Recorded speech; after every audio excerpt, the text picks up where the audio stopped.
Welcome, everybody, to the Christian Marauder. So glad y'all are here today. I have a very special guest. He's back. Gilbert, welcome to the Christian Marauder. Brian, it's good to be back. Thank you for having me. Yeah, I know both of us have been on vacation for a little bit. We've been up to Tetons, you've been to St. Louis and taking pictures of strange buildings and all kinds of things. Yeah, yeah.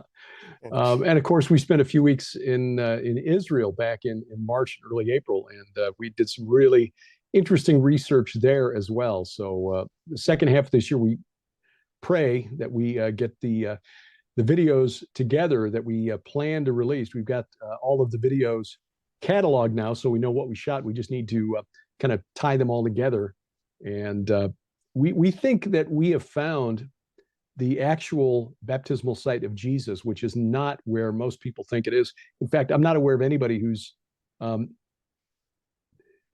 well, very few anyway, who have named the location where we think it is. We also think that the Valley of the Shadow of Death is a literal place and not just a figure of speech. And we plan in the video that we're working on to show that as well. So yeah, we've had a very interesting first half of the year. The second half looks to be just as interesting, although a lot of it will involve editing video. That's a lot of work. So you have a conference coming up here in the end of July, I think, if I'm right there. Why don't you tell Yeah. us about that and invite people to come if they can? Well, yeah, it's the Go Therefore conference. Dr. Mike Spalding and his wife Kathy Spalding are putting this together. It's in Brookville, Ohio, which is suburban Dayton. So it'll be Friday and Saturday, the 28th and 29th. It's a great lineup of speakers, and I don't have the names in front of me, so I'll probably forget someone. But L.A. Marzulli, Coach Dave Daubenmire, Dr. Mike Lake, Vicki Joy Anderson, Tom Dunn, Dr. Gregory Reed, who we really, really appreciate. He's been on the front lines of spiritual warfare for decades, as have Tom Dunn and Vicki Joy Anderson. Kenny C., Pastor Casper McLeod, David Hevner, and like I said, I know I'm forgetting some folks, but anyway, it's a wonderful lineup. And given that we are all getting a little older, I would encourage people to take advantage of this opportunity to see this gathering in one place. It's at the Harvest Revival Center in Brookville, Ohio, which is outside Dayton. Pastor Neil Peterson is letting us use the church, so it's a really comfortable setting for this because it's got a great sound system. I'll be showing some really good high def drone footage of the areas that that we visited in Israel back in March, showing some of these megalithic sites that we visited. And so you'll be able to see these really clearly, and you'll be sitting in nice, comfortable padded pews instead of the folding chairs that you get at a hotel conference setting. So it's just $59 if you're in Western Ohio, Southern Michigan, Eastern Indiana. Take the day or two and come out and see this gathering, because it's really going to be amazing. I mean, L.A. Marzulli is worth the price of admission alone, but when you get all of us together, Sharon and I will both be speaking, and it's again, Go Therefore Conference online, gothereforeconference.com.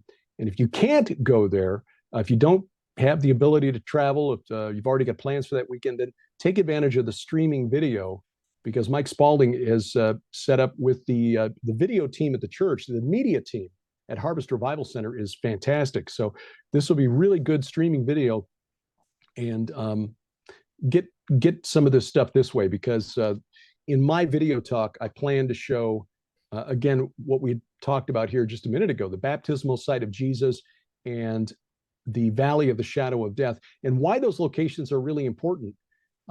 Jesus based his ministry in the Upper Galilee for some reason. And I'd never really thought about this before until really about the last year or so. Why did he base his ministry at Capernaum, which is on the north shore of the Sea of Galilee? I mean, he was there to, bring people to the Lord. He went to Jerusalem, called the temple on the Temple Mount, my Father's house. But that's a really, really long walk from Capernaum. Again, it's on the other side of the Sea of Galilee.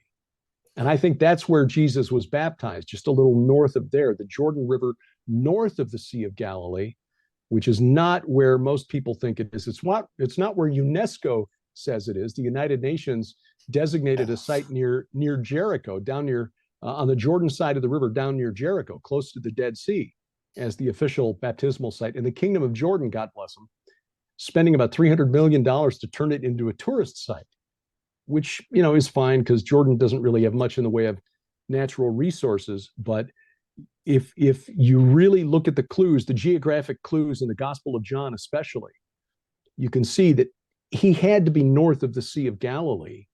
And then when you look at Matthew chapter 4, Jesus' move from Nazareth to Capernaum was in fulfillment of prophecy, and that connects to the valley of the shadow of death. But even more than that, there was a group of Essenes. These are the people we all, the Essenes. So they were at Qumran, the Dead Sea Scrolls and all that. Yeah, but in the 2nd century BC, there was a split. There was a group that went south to Qumran and another group that stayed north by the Sea of Galilee. And they wrote the second section of the book that we call the Book of First Enoch. And that section, chapters 37 through 71, called the Book of Parables or the Similitudes of Enoch by scholars, actually influenced the New Testament to quite a degree. And the fact is that they were writing this probably, according to like really brand new research within the last 2 years by a physician who works in the old city of Jerusalem. His name is Dr. John Ben Daniel. Credit where it's due. It's his research in putting all of this stuff together from scholars who study the book of First Enoch and the Dead Sea Scrolls and all of this stuff.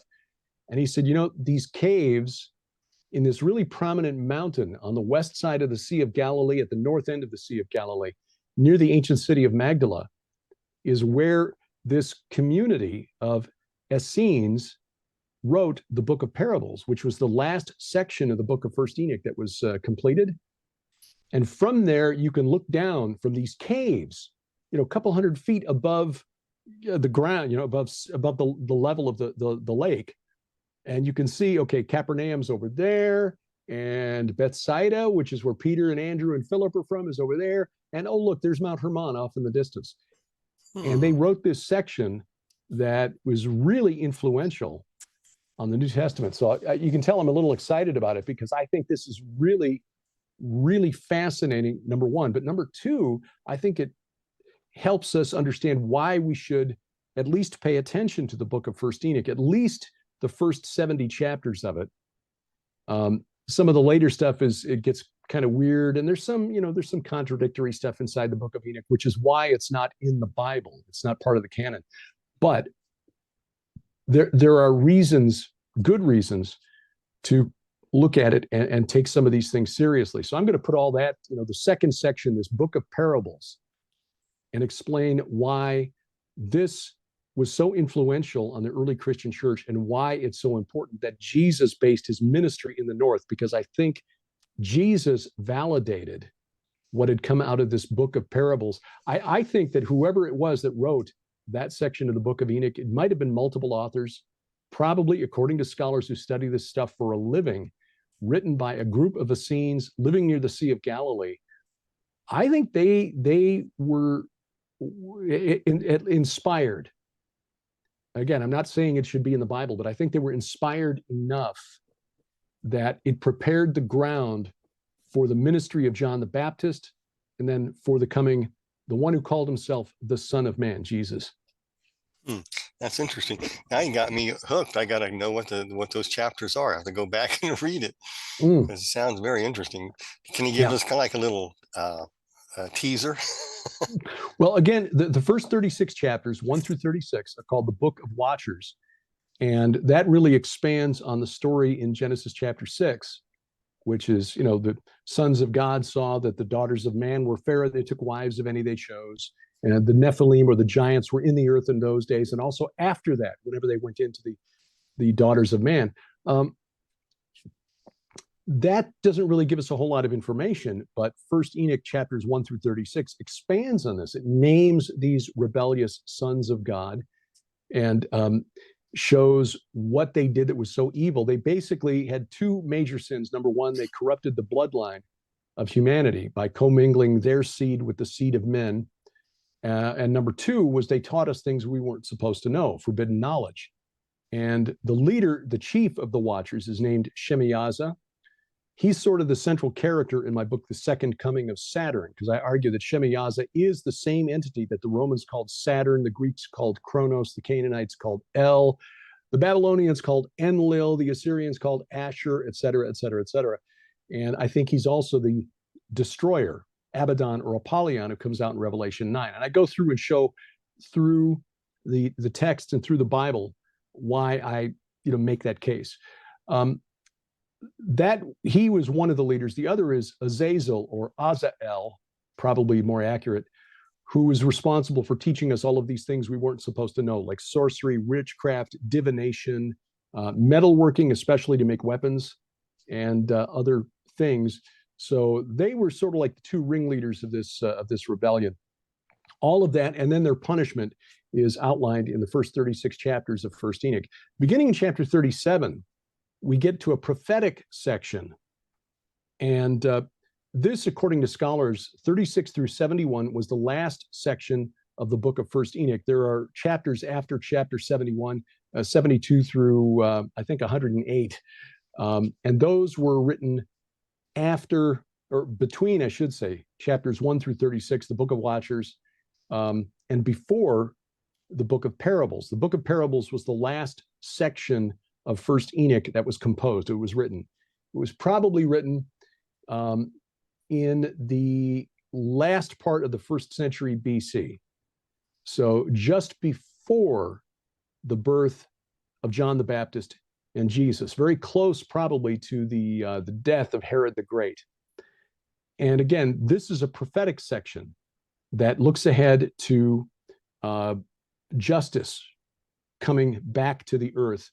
And there is a character who is mentioned again and again in this book of parables, and he's called by a few names. One is the chosen one, another is the anointed one, and but the one that's used most often, 17 times, is the Son of Man. Now we're familiar with that term because that appears like 82 times in the New Testament, most often spoken by Jesus himself. But what we don't realize, that most of us, and I've been taught this, think that this comes from Daniel chapter 7, where he's got a vision of the throne room of God and he sees the Ancient of Days. And at the right hand of the Ancient of Days is one like a Son of Man.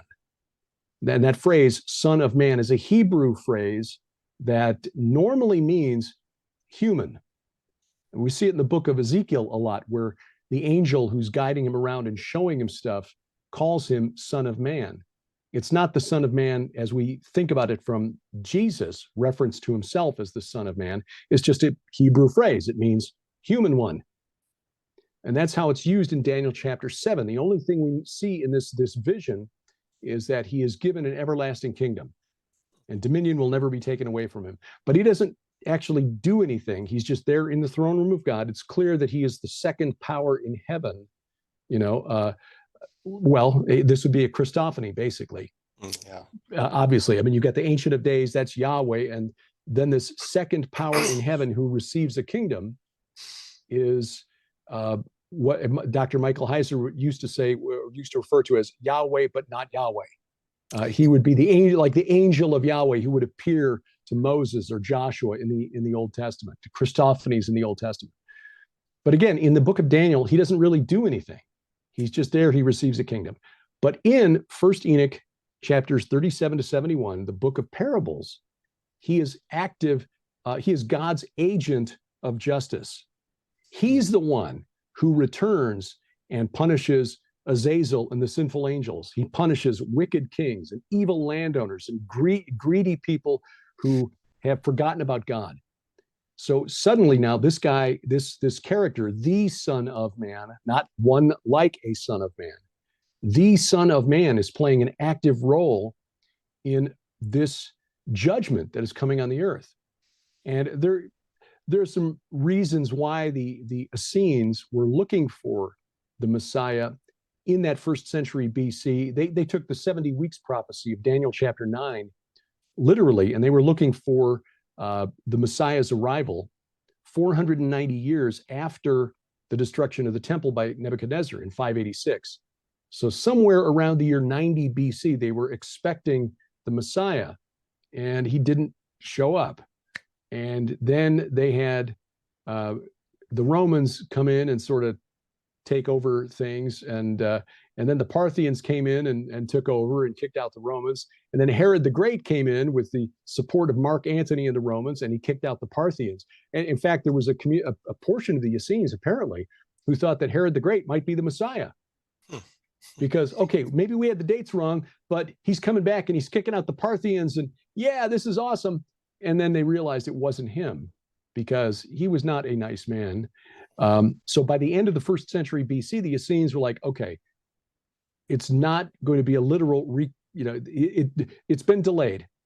The Messiah is still coming. He's just been delayed. But there were a group of people around the Sea of Galilee who were apparently aware of the writings of this group, and they were aware of that term. I mean, you remember in the Gospel of Matthew, when Jesus takes the disciples to Caesarea Philippi at the foot of Mount Hermon, he asks them, "Who do people say the Son of Man is?" It's like, okay, obviously they knew what that phrase meant, or at least the disciples did.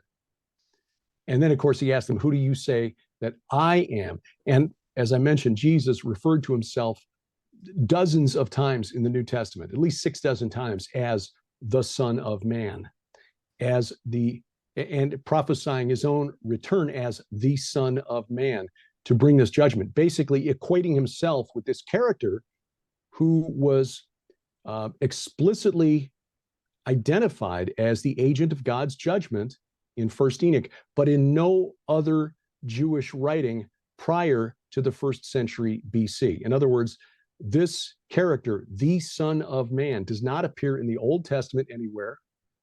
You can argue that he was inspired by Daniel chapter 7. That's okay. But he didn't, in Daniel 7, this one like a Son of Man didn't really play an active role in anything. That comes out in the book of First Enoch. And there are scholars who've really gone into some detail as to why this is so. Okay, he's drawing some on Isaiah, and he's drawing some on, Zechariah. And, okay, fine. The bottom line for me, though, was that this book was completed around the time of the death of Herod the Great, and he died in 4 BC, which is about a year before John the Baptist and Jesus were born. And then 30 years later, John the Baptist, who some of his teachings, by the way, like this idea of a baptism of repentance for the forgiveness of sins, that would not have been acceptable to the Essenes at Qumran, the authors of the Dead Sea Scrolls. But it probably was okay with the Essenes in the north. The reason for the split was that the Essenes who went south to Qumran thought the rest of these guys were just way too liberal. Apparently, they weren't wanting to follow as many rules. But John was teaching this thing and prophesying that one was coming, the sandal strap, whose sandal strap he was not worthy to untie. And then Jesus shows up and identifies himself as the Son of Man, which validates at least that part of the book of First Enoch. And again, the fact that it was written within sight of the Sea of Galilee, of the place where Jesus based his ministry, of the place where Jesus was baptized, and of Mount Hermon, I think is just absolutely fascinating. That is. Got me thinking here. I did a study a while back, many years ago, and I did it on the book of John. But anyway, in Matthew 16 there, where Peter says, "You're Christ, the Son of the living God." Right. That actually would make more sense to me, because I did this study, and I found out that I didn't notice there were a split between Essenes. I didn't even look at the Essenes, but I knew in that area around the Galilee where you're talking, they were looking for the Messiah based upon Daniel. And they were, right. So they had they were looking for the Son of Man. That's who they were looking for. And the only way that he could be the judge of the earth would be that he would be God manifest in human flesh. And that's the emphasis where Peter says, "You're Christ, the Son of the living God." In other words, you right. are the judge. You're it. Tag, you're it. And right below Mount Hermon. Spoiling that's for the a thing. Fight. That's the thing, is that he took them there from Capernaum, which is about a 30-mile walk. For us today, 30 miles is like, no big deal. I used to drive about that far to get to work on a daily basis, a round trip anyway. For us, going 30 miles to go shopping at a great outlet mall is no big deal. But back then, that was a 2 or 3 day walk. through some pretty rugged terrain. They had to go through this valley that the Jordan River runs through between Mount Hermon, or just south of Mount Hermon, and the Sea of Galilee. It used to be a marsh called the Hula Marsh, Huleh. The Israelis drained that back in the 1950s. So again, they were kind of having to walk around the marsh, and the hills there go up and down, and it's a hike. When you read the sequence of events in the Gospels, they had just returned not long before that from their trip to the region of Phoenicia, around the city of Tyre and Sidon, where he healed the daughter of the Syro-Phoenician woman. Well, the road from Tyre leading back toward that valley that would then lead them south to Capernaum runs right past Caesarea Philippi. So Jesus could have said, hey, while we're in the neighborhood, let's just pull over here, and I got to show you something. But he didn't. They went back to the Sea of Galilee, where he fed the 5,000, he cast the demons out of the Gerasene demoniac and the other stuff, and then took them back there, a special trip to that location. Now, when we start talking about all this stuff, the megalithic structures that are all over the Golan Heights, the megalithic structures around this valley, they've identified more than 1,000 megalithic tombs or funerary monuments called dolmens on the hills overlooking this valley. A dolmen is from the word means table. It comes from a Brittonic word. Brittonic is a Celtic language, like Irish or Scot. Anyway, it was named because a couple of British soldiers back in the 19th century saw these things and said, "Oh, we've got these back in Ireland. We call them tables, dolmens." So anyway, more than 1,000 of them around this valley, and more than 5,600 have been identified on the Golan Heights. I mean, the Golan Heights, which is the ancient kingdom of Og of Bashan, was essentially a necropolis. It was a place devoted to the cult of the dead. You've got so many dolmens on the Golan that the Israeli archaeologists who led the survey, where they literally walked across the land and marked, okay, we found 10 of them here, and here's a little sketch showing where they are in the landscape. He said they can't use the term dolmen field to describe clusters of dolmens anymore because they don't know where one ends and the next one begins. There are at least 5,600 because there are probably a lot more that just haven't been found or identified yet. And they've been looking since 1967 when the Israelis took the Golan Heights away from Syria. The Golan Heights also has several very bizarre megalithic monuments. One of these people probably heard of. It's called Gilgal Rephaim. It's dates to about 3750 BC, which means it's about 1,200 years older, at least, than Stonehenge.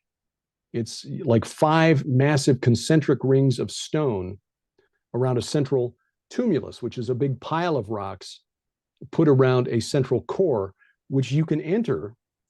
And this was built, again, almost 6,000 years ago, so that when the sun rose on the solstice, it would shine in through a little gap just above the opening into a stone that they call the threshold stone that you have to cross to get into the central area. It's been damaged over the years because it's geologically a lot of earthquakes, very active. And so some of the stones in the walls have shaken out. And over the years, Bedouin tribes have come in there and they've repurposed the stones to make sheep pens or whatever. But you can see on some of these areas that haven't been disturbed that the brickwork, well, it's not brickwork, it's basically unfinished stone and just dry stone. But the work is very, very well done. So they had some engineering chops back on the Golan Heights 6,000 years ago. It's about 25 miles, about 30 miles south of Mount Hermon. You can see Mount Hermon to the north, due north on a clear day. Just 10 years ago, Pastor Doug Van Dorn, who wrote the book Giants, Sons of the Gods, noticed with Google Earth a serpent-shaped ridge about 1/4 of a mile north of there. And we've taken to calling it the Serpent Mound of Bashan because it looks like a serpent. And it's got 140 megalithic burials on the back of this, as well as some dwellings. There were some houses on the back of this, which may have belonged to a priestly class that tended to the rituals at Gilgal Rephaim. I mean, literally, it's 1/4 of a mile, 1,500 feet. When we first went there, 2019, we were all looking at, the big pile of rocks over there. We didn't notice this 3/4 of a mile long serpent-shaped ridge on the left as we were looking over there at Gilgal Rephaim. We did get a chance to go there this time and spent a day with the archaeologist who's done the most recent excavations at the Serpent Mound and at Gilgal Rephaim. But to give you an idea how big that Serpent Mound is, it's 3 times longer, 4 times higher than the Serpent Mound in Ohio. It's 200 feet wide and this consistent serpent shape, 200 feet wide, covered with 140 of these megalithic tombs, some of which were up to 20 feet high originally. They've kind of, again, with the stones have kind of shaken over the years with earthquakes. And what we discovered, I can't say we discovered because the archaeologists have known about this. What we learned during our tour back in March is that there are 3 more of those structures on the Golan Heights that nobody knows about, except for the archaeologists who've actually done some digging on this kind of thing, but they've not promoted a lot of this. I think they must think this is kind of, woo talk, and you'll get a lot of crazy New Agers or something, like Stonehenge gets every year on the summer solstice. And by the way, I will say that when we went into the central core at Gilgal Rephaim, we found little votive candles sitting around inside the central core. We were there before the tour arrived. We went there on a Thursday, and when we came back with the tour group on Tuesday, there were fresh candles that weren't there when we'd been there the previous Thursday. So these other sites similar to Gilgal Rephaim are not as big. They're from about 1/3 to half the size. What's fascinating, though, is that one of them, which is called Kerbet Beteha, which means, it's Arabic, it means ruins of Bethsaida, is on the east bank of the Jordan River, 2 miles north of the Sea of Galilee. It's half a mile from the hometown of Peter, Andrew, and Philip, Bethsaida. It's instead of 500 feet across like Gilgal Rephaim, it's about 200 feet across, but it's the same essential idea. These big concentric rings made of stone. And this one, like I said, it's on the east bank of the Jordan River, but the bank of the river slopes down there about 100 feet down to the river level. And it's a gentle slope, meaning it would make a really, really interesting theater. People could sit and watch what was going on down at the river, or perhaps if somebody was talking on the far side of the river, a good place for them to address the crowd. We think that location, and Doug Van Dorn, Judd Burton, and I have talked about this, we think that was the location of Jesus' baptism. We also think that was where Jesus fed the 5,000, which, according to the Gospels, that took place in a desolate area outside or near Bethsaida, which again is only half a mile away. There is no way that Peter, Andrew, Philip, and everybody from Bethsaida 2,000 years ago didn't know that this place was there. But when you put the clues together and see that, according to the Gospel of John, it was like the next day after Jesus was baptized that John, one of John the Baptist's disciples, Andrew, starts following Jesus. He runs home to get Peter. So they couldn't have been that far away. They certainly weren't 90 miles away near Jericho, like the United Nations thinks. So that area is very interesting. And this gets back to why I think this is relevant and worthy of Christians' study. All of this would be nothing more than just archaeological, fascinating archaeological information, except that Jesus did these things in these areas. We believe this is where he was baptized. John 1:28 says these things occurred in Bethany across the Jordan where John was baptizing. The Greek word the word in Greek translated Bethany is Bethania. And Christians been trying to find Bethany across the Jordan for 2,000 years. Across the Jordan means east of the Jordan River. There is no town, no place called Bethany east of the Jordan River. The only one is on the Mount of Olives. And that's not across the Jordan. That's across the Kidron Valley from Jerusalem, across from the Temple Mount. So in the early 3rd century, one of the early church theologians, a guy named Origen, traveled from Alexandria to what then was called Palestine, to try to find this place. And he said, he wrote and admitted that even though the oldest and best copies of the Gospel of John read in Greek Bethania, he said that must be wrong because nobody here has ever heard of a place called Bethania. So it must have been Beth Abara, which means house of the crossing. And that's that place near Jericho that the United Nations has picked. And this is why the King James Version to this day in John 1, verse 28, doesn't read Bethany, it reads Beth Abara. Origen changed it, and then Jerome, when he translated the Bible into Latin, the Vulgate, he followed Origen's translation. But in 1877, a guy by the name of Claude Condor, who was an explorer sent by the Palestine Exploration Fund, said, Bethania is probably a transliteration of the first century name of the region north of the Sea of Galilee, Botania, which is the Latin form of Bashan. So John wasn't baptizing in Bethany across the Jordan. It was in Bashan across the Jordan. Why would Bashan matter? Well, because that was the place so covered with megalithic monuments to the dead, even in the days of Jesus, that it was known that Bashan was the literal entrance to the netherworld. That's the reputation that it had for centuries, millennia before Jesus walked the earth. And that's where John was baptizing. That's where Jesus got baptized, according to John 1, verse 35. And that's where Jesus called his first disciples. And that's at the bottom end, the south end of that valley that the Jordan runs through to this day between Mount Hermon and the Sea of Galilee. So again, all of this would just be, okay, interesting academic exercise. What does it have to do with us as Christians? Well, it points to the fact that this is a war against the spirits of the dead. In other words, demons. And Jesus showed that it was important by where he chose to be baptized and where he chose to declare his divinity and where he based his ministry, right there in that region that was known in the ancient world as the entrance to the netherworld. That's interesting. It puts a lot of pieces to the puzzle. Is that Dolman area, would that be the valley of the shadow of death? Well, yeah, and I'll give you the Bible verse that led us to this conclusion. In Matthew chapter 4, after Jesus is tempted, according to Matthew, he's led up into the wilderness. And again, we assume wilderness, he's in Judea. That's the territory of Judah, which is around Jerusalem and south. He must be down near Qumran. In the first century, Judea referred to a much bigger geographic area. It was basically the area under the control of the Jews, which included everything even further north of the Sea of Galilee.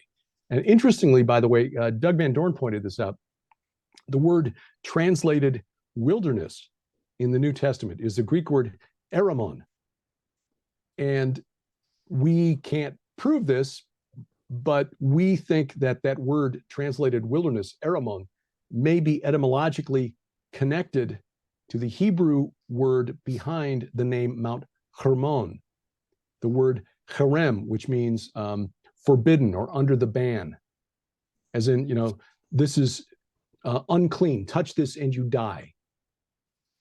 There were cities in the book of Joshua, the cities of the Amorites, that were declared cherem, and those were the cities that were devoted to destruction. You see that over and over again in the book of Joshua. But we think that that may be behind the Greek word eramon, translated as wilderness or desert in the New Testament. So anyway, Jesus is taken out into the wilderness. He's hungry and he resists. He's taken to the top of the temple and says, tell the angels to bear you up, and he rebukes him. And then the devil takes him to a very high mountain. Well, Mount Hermon is the only very high mountain in or around Israel. It is like 3 times higher than the next highest mountain in Israel. And this is where Satan tempts him by showing him all the kingdoms of the world and saying, I'll give these to you if you'll just bow the knee to me. And then after that, the devil leaves him and angels came and ministered to him. And then in Matthew 4, beginning at verse 12, now when he heard that John had been arrested, this is John the Baptist, he withdrew into Galilee, and leaving Nazareth, he went and lived in Capernaum by the sea, in the territory of Zebulun and Naphtali, so that what was spoken by the prophet Isaiah might be fulfilled. In the beginning of verse 15 of Matthew 4, he starts quoting from Isaiah 9, verses 1 and 2. And that's part of the messianic prophecy that includes those verses we hear every year around Christmas time. Unto us a child is born, unto us a son is given. Okay, this is the beginning of that chapter in Isaiah.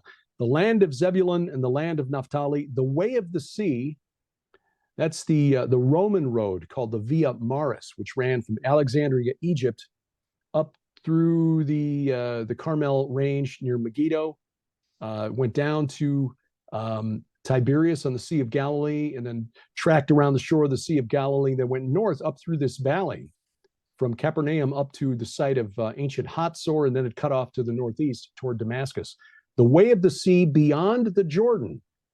So, okay, now he's identifying as the way of the sea beyond the Jordan, the Roman road east of the Jordan River, Galilee of the Gentiles. Galilee of the Gentiles. Now, here's the money quote, verse 16 of Matthew 4.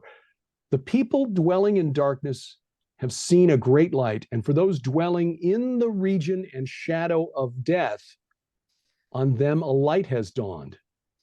Jesus moving to Capernaum, the south end of this valley, ringed by more than 1,000 of these giant megalithic dolmens, that, according to Matthew, was fulfillment of this prophecy, bringing a light to the region and shadow of death. Now, when you connect this to Psalm 23, Sharon did this at a conference a few years ago outside Nashville. And she explained, again, the word dolmen literally means table. And the most simple form of a dolmen is two big vertical slabs of stone with a horizontal slab, a tabletop, if you will, put across the top. In the Jordan Valley, and really between Mount Hermon and the Dead Sea, there are more than 25,000 that have been identified. There are more of them clustered closer together in that region, the Jordan Valley and the Golan Heights, than anywhere on Earth. You find them all over the place. They're in the Caucasus Mountains. Korea's got a bunch. As I mentioned, they're in the UK, Ireland, Scotland have some.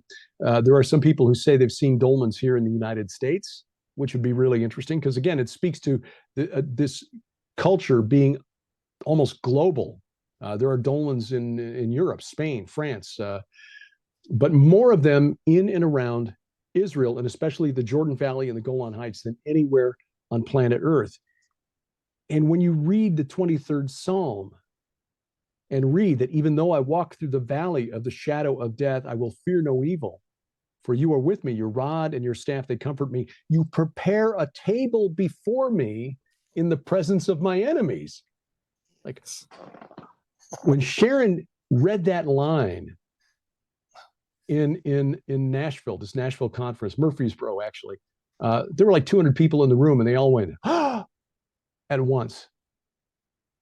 But I think now, when we can say, we can identify where this place is, we think, because of the Matthew 4 quotation of the Isaiah 9 prophecy.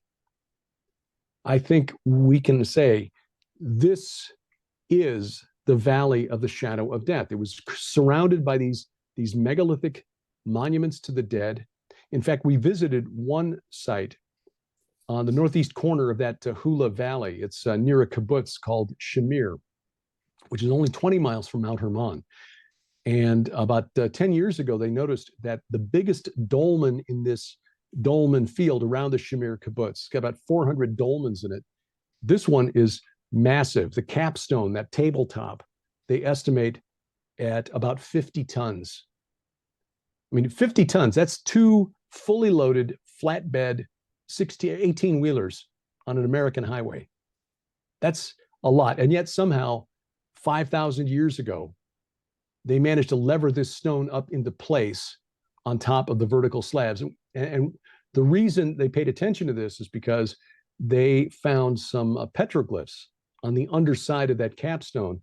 And to the best of my knowledge, based on what I read from the archaeologists who excavated that dolmen, it's the only one they found north of Yemen that has petroglyphs in it. Now they don't know what they mean. There are like 14 inscriptions. They all look like the Greek character psi, which is like the Indiana University logo. I with a U on it. It's kind of what it looks like. Why are they there? Have no idea. Could have been the guy who was working in there one day, got bored, and just was doodling. I don't know. But this dolmen was in the center of the largest cluster of dolmens around the Hula Valley, the valley surrounded by these dolmens. So they believed that that was the center of the culture that built those. And they did find some human remains in this one, which is unusual. Most dolmens do not have any human remains in them. Scholars don't agree as to what they're for. Were they burial tombs, or burial chambers, or were they just there to commemorate the dead? They argue about it to this day. They don't know. Been excavating these things for 120 years, they have no clue, no idea. But what we do know is that that area, that valley through which the Jordan River flows, connecting essentially Mount Hermon to the Sea of Galilee, was not only important to Jesus clearly, but we know from pagan texts dating from the time of the judges that it was believed that the god Baal had some activity in that Hula Valley, and that the Sea of Galilee was known as a place of burial for people of honor, of high status, because it was believed that that was connected somehow to the underworld gods, the Eretz Elohim, or Elohim Eretz, the Rephaim. The Canaanites around ancient Israel knew who the Rephaim were, and they venerated them. And they passed this along to the Greeks and the Romans in the form of hero worship. So this region was really important for thousands of years before the time of Jesus. And again, it would all just be archaeologically interesting, except that Jesus, when he walked the earth, could have said, all of this stuff about venerating the ancestors, that's all a bunch of hooey. That doesn't really work. Those aren't the spirits of the ancestors. Those are demons, or there's no such thing as ghosts. That's not what he said. And he went there, again, to base his ministry there, to be baptized there, to declare his divinity there at Mount Hermon, both at the base of it and then with the transfiguration on the summit. He was tempted there by Satan. So there's something spiritually significant about that location. And again, we're going to argue. Sharon's going to give her talk on the 23rd Psalm, and I'm going to do mine on the Essenes and the book of parables and all of this. And this is all going to go into our forthcoming book called The Gates of Hell. Well, that's a lot there. I'll tell you, many years ago, I started my research and I studied this stuff. Basically, what you're saying is where Jesus was baptized, and baptism symbolizes baptized out in the dead, you die in baptism and raised in new life, all that. Jesus was simply picking a fight. He's saying, I am the judge. I'm coming back. I'm kicking your tail in now. And that's exactly what he was doing. And before, when he went across the Sea of Galilee is the navel of the world, is what I taught for years. And the winds came up, and that would be symbolize Enlil, the spirit of the north wind. And then there's a navel, if I understand, was a navel of the earth, and underneath there would be Enki, the god of sweet water. The god of the abyss, the god of the god of the abyss. Yeah. And then he met Legion, the guy Legion. It all fits. Right. And Legion was where? In the tombs. Just above the Sea of Galilee, right? Yeah. And then from there he went over to Pan's grotto over there, and and Peter says, "You are Christ, the Son of the living God." And you are God. You are God in the flesh here. Oh, you're the one that's going to bring justice in the world. And so it sounds like Jesus was just picking a fight.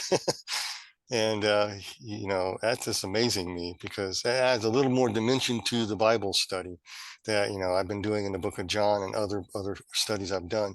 But it reminds me of that. It's like a prize fighter. It's almost like these wrestling matches. I know they're fake, but they're challenging each other. It's like, yeah, you want to mess with me? I think that's exactly what it was. I'll take you all on. Yeah. No, I think that's exactly what it was. He declared war on these entities from the time of his baptism. He declared his divinity to his followers at the base of Mount Hermon.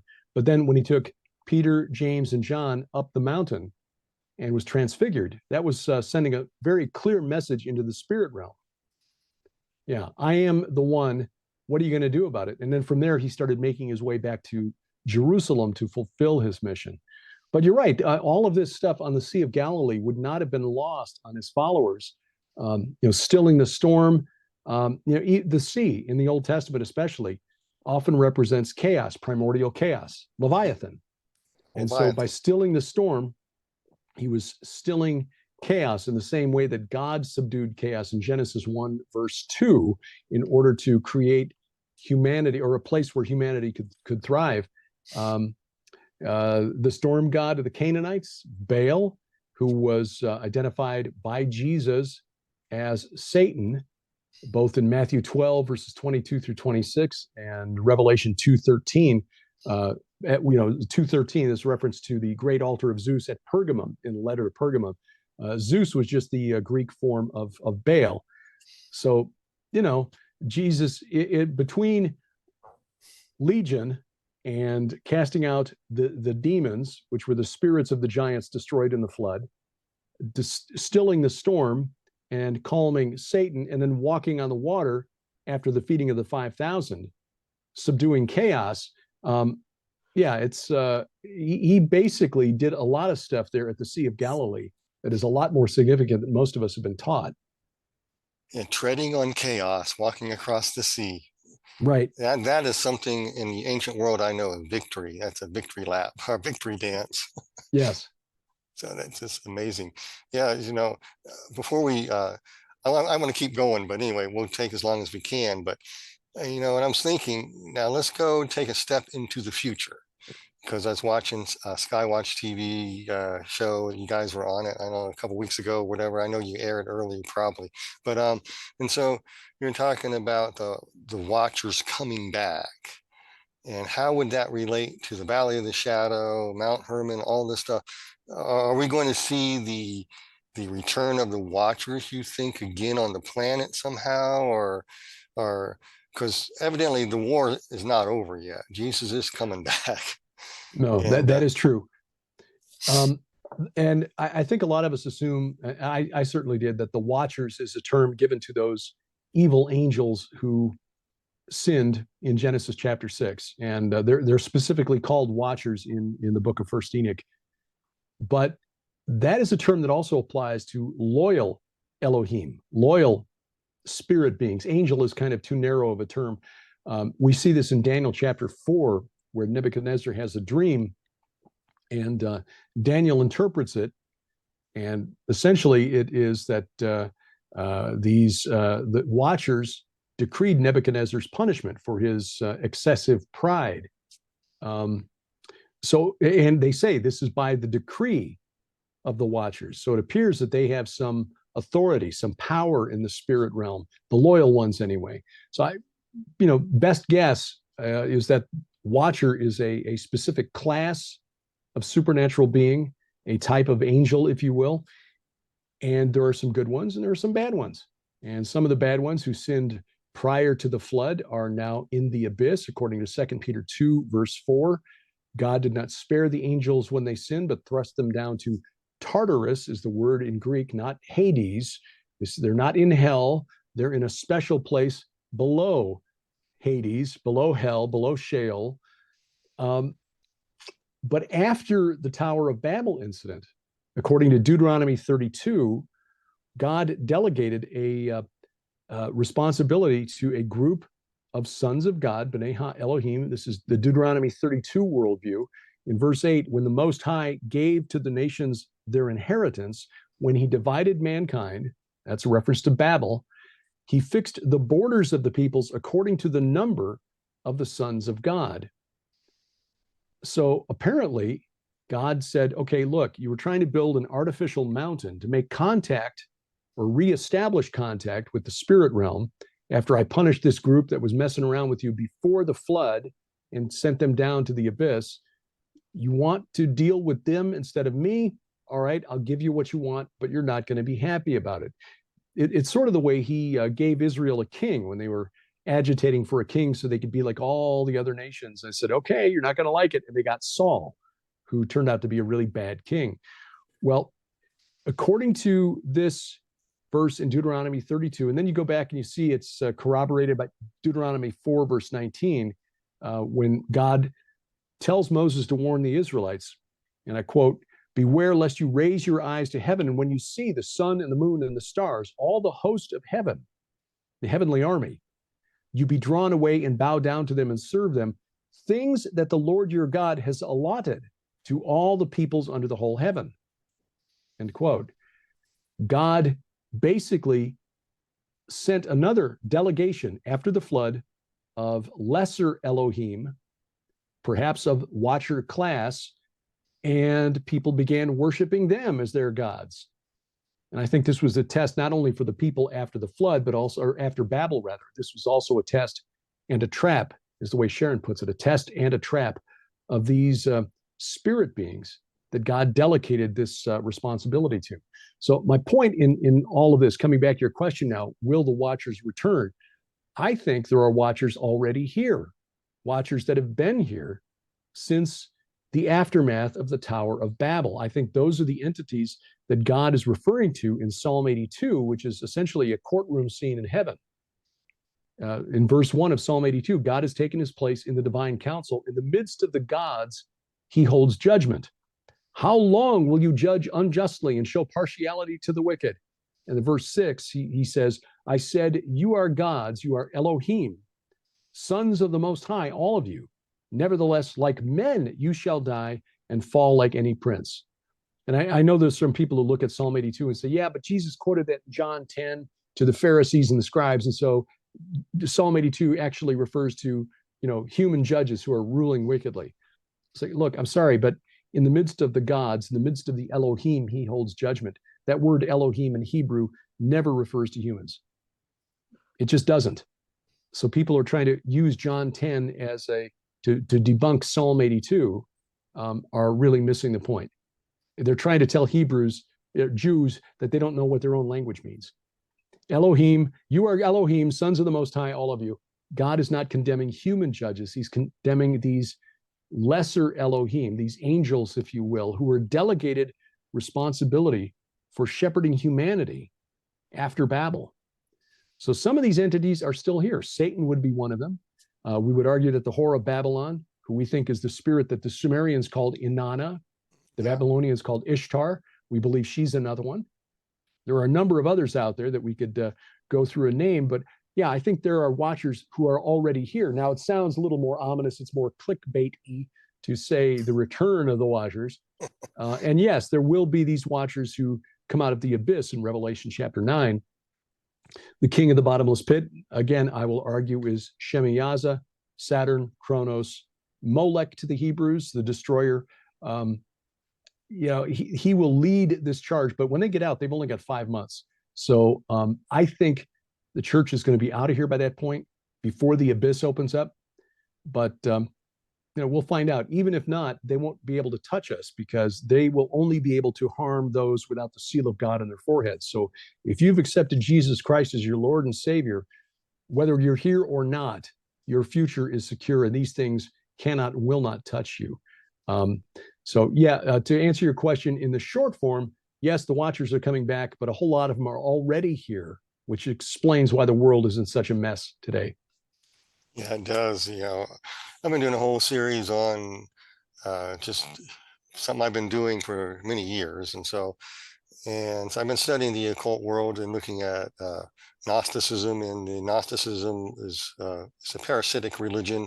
There's different forms, different denominations of Gnosticism, and one of them is Theosophy. And the reason why I started looking at Theosophy, because it lays out everything in a clear thing, especially Alice Bailey, and she's the mother of the New Age movement. And so, people who are familiar with what I share on, let's see, it says Externalization of Hierarchy, page 193. She goes and tells that the world has reached a crisis today because it's clarification will be an outstanding theme of all progress, educational, religious, and economic until AD 2025. And all of a sudden she started mentioning dates. So that got me cued in, because I go, what in the world is she talking about? So I typed in 2025, and I was actually blown away. And then it goes on the next paragraph. It says, today, as humanity awaits a revelation which will embody the thoughts and dreams and constructive gold of the new age. In other words, what she's talking about here, to wrap it up, is that we're going to enter into a new golden dawn, a new period of time, right around the leading up to the year 2025. Then on page 281, this kind of blew me away, because it really blew me away because she identifies what I call fallen watchers, the ones that exist today that are fallen, as she calls them actually watchers. She actually identifies the Antichrist as the silent watcher, who is relatively sinless, who is going to come back and lead humanity in this new golden age of right human relations. Or right human relations is based on deception and so forth, etc. As Larry Fink of the VR group would say, it's group conformity. That's what it is. And so in page 281, just listen to this, Derek. This is what she said. Thus, a great new movement is proceeding, and tremendously increased interplay and interaction is taking place. This will go on until AD 2025. During the years intervening between now and then, very great changes will be seen taking place. The present cycle from now until that date is called technically the stage of the forerunner. It is preparatory in nature, testing in its methods, and intended to be revelatory in its techniques and results. In the adjustment necessitated by the rapidly advancing alignment, members of the hierarchy are fitting themselves for the objective work of public expression. That just kind of blew me away. So I did a little further research, and I found out what their public expression is. It's based on mass possession. It sounds crazy, but some people, what are we seeing in the world today? How do you explain this? Yeah. You're seeing mass possession, and there's a type of possession that's going to take people in the religious community, educational community, business community, financial community, and philosophy, and basically all the cultural mountains of influence will be taken over by overshadowed people. Overshadowed is a form of possession where you maintain your mental faculties and you're reasonable. It's like in the 2003 edition of the Battlestar Galactica. They take the Cylons, put a switch on, and they know they're a Cylon. That's what happens. They start talking politics, whatever. The switch goes on, and they have a goal to bring back somebody from the abyss. The silent watcher. They want to take over everything, and they're going to implement chaos in the world, order out of chaos. That's what she's talking about. And on page 298 to 299, I can't do the whole thing, but she says the hierarchical determinations were postponed, but owing to the unexpected preparedness of humanity can take place, not prematurely, but securely in the fullness of time. The fullness of time as regards to particular planning which we are dealing is from now until the year 2025 AD. A brief period of time indeed. This purpose is threefold in natures. And she goes on and says, number 2, she says, it predicates a great influx of initiates and disciples and a tremendous inflow of esoterically called angelic essences called divas. In other words, there's going to be a great influx of people contacting angelic essences, even in the church. And they're going to lead them astray and promise them all kinds of things. And so when I look at this, and I don't have time to go too much more into it, but one of the stages of this leading up to it is an influx, inrush of androgyny will be normalized. Yeah, we're certainly seeing that. Yeah. And it will be in your face. It'll be like the days of Lot in your face. They'll be chanting something not about wanting men or your men. They want somebody else. You'll be hearing that, strangely, oddly enough. And we are. And we're getting, how many years away are we? 2025? Two years. Yeah, not very far away. In fact, while you were talking, I just did a quick search, and it's surprising. This is right out there in the open at lucistrust.org, which is based on the name of the publishing company that Alice Bailey, the company, or I would say almost ministry that Alice Bailey founded to propagate the theosophic teachings of Blavatsky. They've got the externalization of the hierarchy published online here. And it says very plainly here, I'm going to try to find this again, that it's all going to take place. There you go. A great and new movement is proceeding, and a tremendously increased interplay and interaction is taking place. This will go on until AD 2025.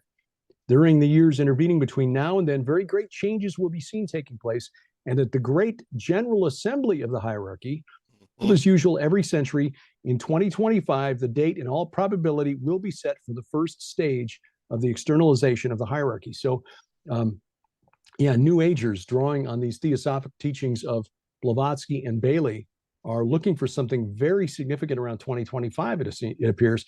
And I don't think it's a coincidence, Brian, that we're seeing a lot of that date popping up in things like the deadline date, for example, for the Federal Reserve Bank to launch its new central bank digital currency. The Bank of England wants to launch by 2025. Between 2025 and 2030, a lot of really interesting things going to take place. The World Economic Forum, of course, famously predicted that by 2030, you will own nothing and you'll be happy.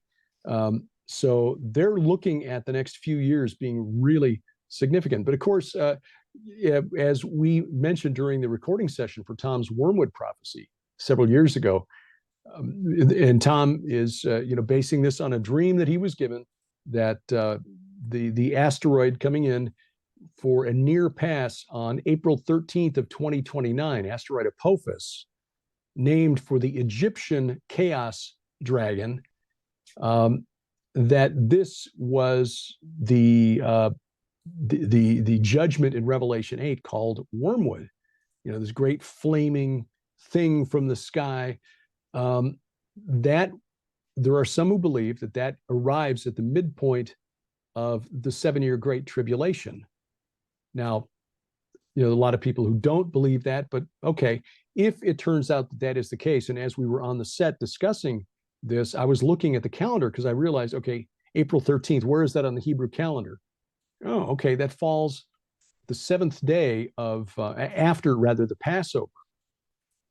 Seventh day after the Passover. So what is 3.5 years before that? If that's the midpoint of the 7-year Great Tribulation, back up 3.5 years, you come to October 13th of 2025, and that is the seventh day of the Feast of Tabernacles, or Sukkot, which was the most important festival on the Jewish calendar back in the day.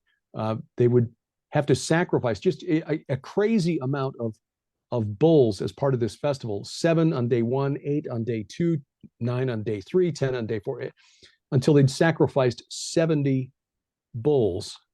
And that 70 is a number that not just in ancient Israel, but all of the ancient Near East represented all of them, the complete set.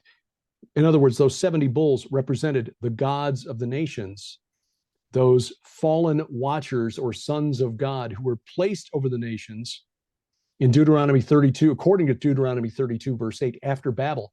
God telling his people, these are who I'm rescuing you from, the gods of the nations.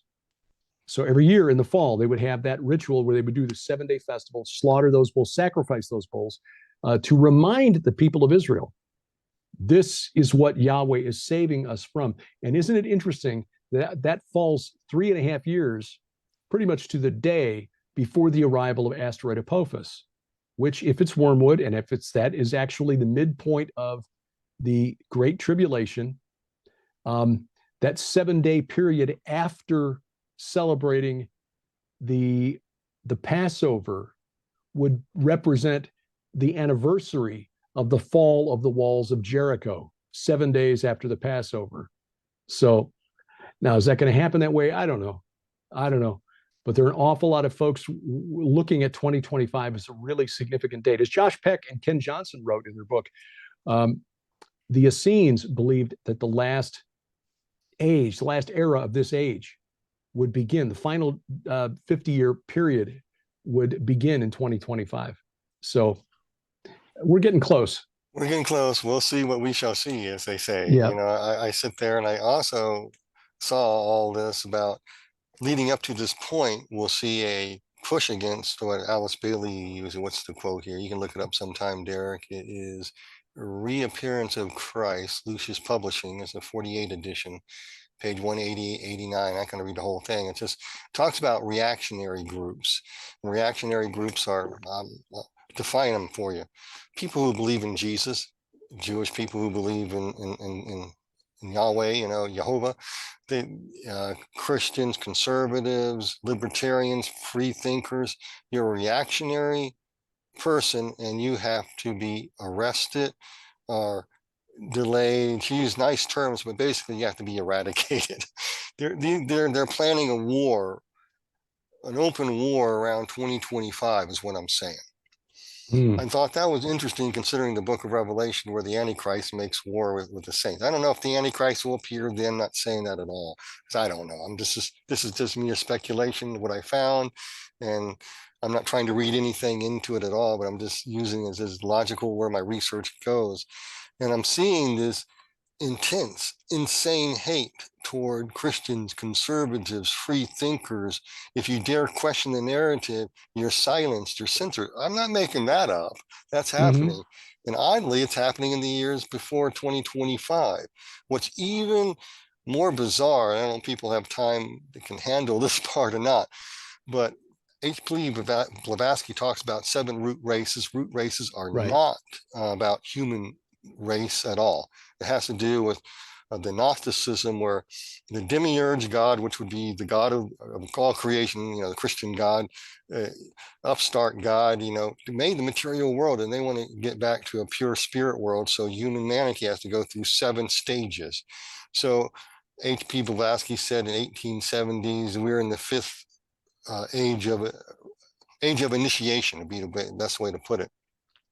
At the beginning of the 6th age calls for, and she wrote this in 1870, calls for the destruction of the United States and Western Europe in order to create chaos, to make a new humanity. It's really bizarre when you look at it. And I'm standing there and going, wow. And one of the things, the tools will be used will be androgyny again. And so I'm connecting it. And then what's really bizarre is that Edgar Casey wrote this weird prophecy, said that in 2014, something will happen, or 2015, in that frame. And at that point is when people, I think was the Eye of Saturn thing was really big in TV commercials and movies and stuff that people were watching.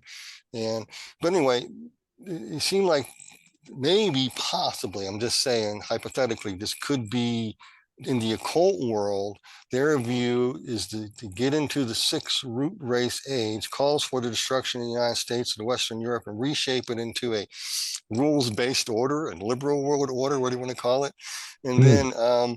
And then after that, you can go into the 7th race and become super spiritual beings again. You'll be super spirits, you super ubermans, uberwomen. It's really sick stuff. But as we get closer to 2025, all the stuff starts to make sense. And then you describe, we'll get back to the Dolmen area where you saw some of the ruins and you had candles lit inside of those things. There is definitely a connection. And with the occult world and what they're doing. And I think Christians are largely ignorant of it, but we don't need to fear because Jesus already made a public spectacle of them openly and triumphed them. Right. And he did the victory lap, and we're going to do the victory laps with him, and he's going to get us out of here. Hallelujah. Amen. Amen. And I just can't wait. I can't wait. Well, that's the thing to remember. Psalm 2, why do the nations rage and imagine a vain thing? Yeah, so, they laid it all out. He who sits in the heavens laughs, he holds them in derision. Yeah, they're these fools who run the world today think they're winning. And they're just not seeing the whole picture. And that Jesus gave us authority over these things, and we have spiritual warfare to do. We have a task to do for Jesus still. We don't give up. We have to make a stand, and that's what people need to understand. That's what we're here for. And it Amen. looks bleak and stuff, and people can, get, I get upset sometimes. I want to crawl under a rock and hide, but no, you got to stand tall and face it, because that's what we're here for. I'm sure Stephen, when he was martyred, he wasn't prepared for that day, but all of a sudden it was thrust upon him and he made a stand. And that's kind of a stand sometimes we might have to make. Or, we got to, realize we're fighting against evil. It really exists. And there's spiritual powers behind evil. And unfortunately, a large segment, I'm not all of it, but a large segment of the church doesn't even talk about this, doesn't deal with the subject of spiritual warfare, anything like that. Anyway, I just kind of want to end it on that and give back into a plug back into your spiritual warfare conference. Well, this again is not specifically spiritual warfare, but there will be some people who are expert in it. So if this is something that you need to learn more about, especially if you're dealing with things like night terrors, sleep paralysis, demonic oppression, Dr. Gregory Reed, Vicki Joy Anderson, Thomas Dunn, they will be there. Dr. Michael Lake, L.A. Marzulli, Dr. Mike Spalding, sound theologian, but also understands that the spirit realm is real. And so this gathering coming up July 28th and 29th in Ohio at Brookline, Ohio, which is just outside Dayton. Yeah, take advantage of it if you can, because the lineup, you can see all of the speakers at gothereforeconference.com. And David Heavener, another who deals with deliverance, and he being a Hollywood insider, I mean, you look up his IMDb credits and you see that this is a guy who was like one of the most prolific writers, directors, actors in Hollywood working in the 80s and 90s. And he gave it up because he realized this is not, what I should be doing. He will be there, and there's a lot of ministering that goes on at these conferences. So it's the last weekend in July, Friday and Saturday, the 28th and the 29th at the Harvest Revival Center. If you can't be there, I just encourage you to get the video because, as I said, as we're getting older and we just look at the reality around us, we've lost a number of good friends in ministry here just within the last couple of years. Dr. Michael Heiser, Russ and Shelley Dizdar, Rob Skiba, and others.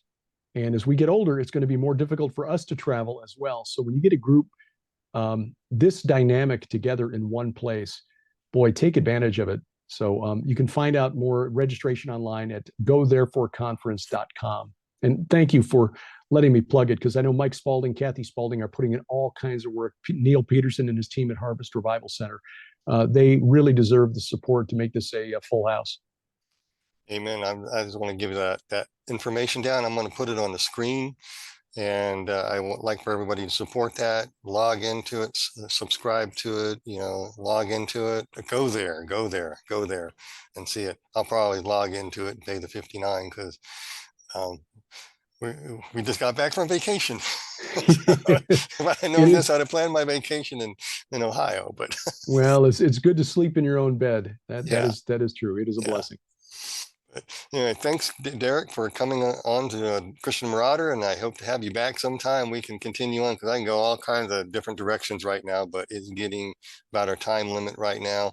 And with that, you guys all be blessed, and just look on your screen. I have all the contact information for Derek and the upcoming end of July conference, as well as Derek's book. So just go ahead and look on your screen, and we'll see you next time. God bless you.